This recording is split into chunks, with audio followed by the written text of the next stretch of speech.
Hey guys, welcome back to this short lecture. And now I just want to spend a little bit more time talking about this idea of power, politics, and knowledge. Um, Again, go back just to highlight the definition. Power is a scarce resource whose use allows people to share their behavior, to shape the behavior of others. And so we'll get more into that here in just a little bit, but just understand that whatever organization you work for, big or small, I think that you're going to find power, politics, and conflict as part of that organization. And now we're going to be discussing in the context of knowledge. Again, it goes back to the old saying, power is knowledge. And so I think we need to delve a little bit deeper into this. And this chapter does a pretty good job in terms of describing the relationship between power and knowledge. And I have a couple of examples I can offer you as we move along here. But just understand that it's important to understand the role power plays within the organization in terms of knowledge and then potentially the conflicts associated with that. So again, we talked about the types of powers already that exist within an organization. And these are powers that any of you who've studied any level of basic supervision or organizational behavior are familiar with. It's reward power, the ability to administer rewards for behaviors. Again, if you do a good job, you get a bonus or you get a pay increase, merit increase, whatever the case is. Coercive power, influencing others with the ability to punish. So, growing up as kids, your mom and dad would say, you don't clean up your bedroom, you're not going to watch TV tonight. Coercive power. They have that ability, right? Legitimate power is influencing others by persuading them of the legitimacy of someone's right to define and control behavior. And so that's the whole idea of legitimate power is that it refers to the ability to influence someone through being regarded as someone who has a legitimate right to give commands and control behavior. So an example might be the authority possessed by a manager due to their formal position, roles, and responsibilities in organizational hierarchy. So the role of the sergeant or the role of the lieutenant, those type of things. That's legitimate power. And then it talks about reference power, which is power gained by extent in which others admire and respect someone and want to gain their approval. And that happens, maybe not so much common in the organization, but it is a power that does exist, and something to keep in mind. This source of power is based not on one's hierarchical position in an organization, for example, the higher up you are, but is instead on the extent to which people admire and respect someone and wish to gain their approval. So there are those people within the organization that we want to please. And so that's their power.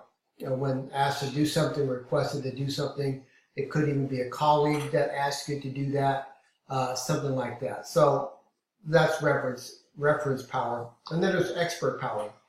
The power if someone possesses and utilizes important and legitimate knowledge and skills. And so, early in the 1980s, the police department was just getting into the concept of a crime analysis unit. In other words, capturing some data as a means to help police officers better do their jobs in terms of recognizing crime trends and patterns that were developing. As a result, we had a detective who was sort of a self-taught computer whiz of sorts. And this guy was able to step into this position in crime analysis and begin to extend his knowledge skill-based, and as a result of that, began to hold considerable expert power, because in essence, nobody knew what his job was, because of his knowledge and skills that he possessed. And so he did have a certain amount of knowledge and power that with that specific position, even though he was only a police detective. But I don't want to say only a police detective, but that was his position. From an organizational perspective, what that meant is that we had one less detective to investigate crimes. And so, the common theme around the office was, what are we going to do if Harry dies tomorrow? I mean, is crime analysis unit going to fall apart? And how do we get ourselves in this position? And what do we need to do to get out of this position? Because basically, Harry, in essence, held the power because he had the knowledge. And so expert power is something that should not be underestimated. And each organization probably has those people that have that expert power. I'm reading a book right now. I actually finished this book by an author by the name of Michael Conley. And Michael Conley writes about an LAPD detective named Harry Bosch. And in one of his books, Harry Bosch is working on a series of murders of call girls, prostitutes, however you want to refer to it. And as part of the task force, Harry begins to work with a longtime detective who's been in Vice forever. Harry begins to realize that this guy has all types of knowledge on the level of vice and prostitution and pornography within the city of Los Angeles, and considers this guy sort of an odd duck, to the point that Harry believes that maybe this guy is the serial killer he's looking for because of his pure interests. And at one point in time in the book, Harry's talking to himself and wants to know why a guy like this would stay in Vice so long, and why isn't the city transferred out?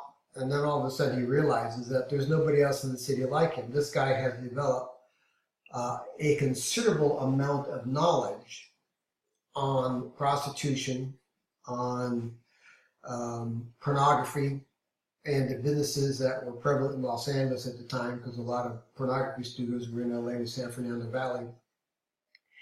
And so he begins to realize that the reason that the city can't get rid of this guy or move him someplace else is because no one else has that level of knowledge that this guy has. In other words, expert power.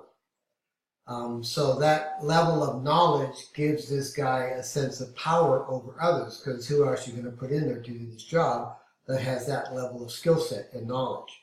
And that's, a lot of that knowledge that this guy probably had was tacit knowledge. But that's an example of how you might find this expert power in a police department. I'm sure in the organization that you work for, whatever it is, there are those employees that have some level of expert power because of the knowledge and skills that they possess. Okay, so again, these are the different types of power that exist within an organization, and you can evaluate that. The book offers some examples, but just understand the level of power that is associated with each of these and whether or not that fits into the context of power and knowledge. Power and politics, there is a complex relationship between power, knowledge, politics, and conflict. I mean, that's going to be evident. And no matter what organization you work for, whether you're part of a task force or something else, that relationship of power and knowledge and politics and conflict is something that organizations need to learn how to manage and develop that knowledge base that is there, but also understand it's going to be in the context of power, knowledge, politics, and eventually conflict. It goes back again to knowledge workers. We talked about that a couple of weeks ago. The typical knowledge worker is one that might have some level of advanced degree, a lawyer, a doctor, or something like that, as in part defined by some of the researchers, and whether or not that particular individual is more important than other workers who make up the organization in terms of knowledge workers and power. Again, those people who have a specific skill set, and whether or not that skill set is more important than other skill sets, whatever those are within the organization. So some things to consider from your experience within organizations: is conflict inevitable? Are power imbalances inherent? And I refer to it in the context of this within police organization. We often talk about sworn versus non-sworn. Your civilian employees think that the sworn employees, the police officers, get all the great benefits. Well, they don't quite get that benefit. Perception might be that they have less power within the organization versus those on the sworn side or police officer side. So, think about that in terms of, from your experience with organizations, again, maybe where you work, is conflict inevitable between the groups that have power, between the knowledge workers? Again, we looked at the different types of knowledge workers, and we talked about lawyers being part of that knowledge worker, according to some researchers. And the others believe that all work is knowledge work, meaning all workers have some knowledge that they can contribute to the organization. So again, is conflict inevitable? Are there power imbalances inherent within the organization?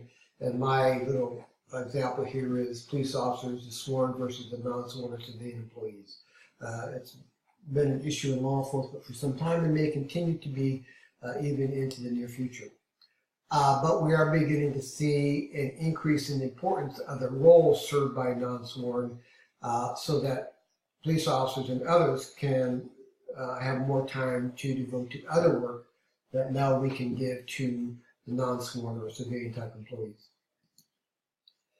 Are power and knowledge inseparable? And this is discussed towards the end of the chapter, and basically it's the French philosopher Foucault who discusses this whole idea of power and knowledge. Are they inseparable? Can you have power without knowledge, and can you have knowledge without power?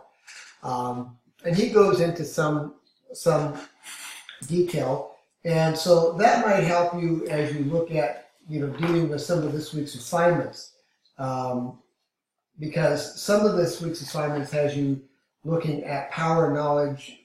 Are they closely related? Also looking at the idea of going back to this first part of our text, where our overview here, where we talked about cross communities and knowledge management, and how is it that we can mitigate this lack of common knowledge, or how can we mitigate this lack of trust? And one of those is perhaps to increase face-to-face communication, because I think oftentimes face-to-face can resolve a lot of stuff. You get to have a chance to see somebody, talk to somebody, pick their brain a little bit, understand whether or not they have the competency level, and whether or not they fit that level of trust, so that you can share your tacit knowledge with them. So this whole idea of knowledge and power ties nicely into what we've been dealing with. And then I want you to start thinking about, too, is your final paper. I'm going to post something here later in the week, I think, about the final paper. I don't want you to lose focus on that. We've talked about an awful lot of concepts. So go back and start making the basic list of the basic concepts. Once we, like I said, this book is sort of technical, but once you get rid of some of the technical language, it really boils down to some of the basic principles of knowledge management, tacit, explicit knowledge, this idea of how do we promote the sharing of knowledge through organizational structure and design, dealing with communities of practice versus cross communities. And as organizations become more complex, you're going to find that this cross-community type of knowledge sharing is going to become even more popular. Okay? I think that's about it. Again, as always, if you have any questions, don't ever hesitate to give me a call. Thanks.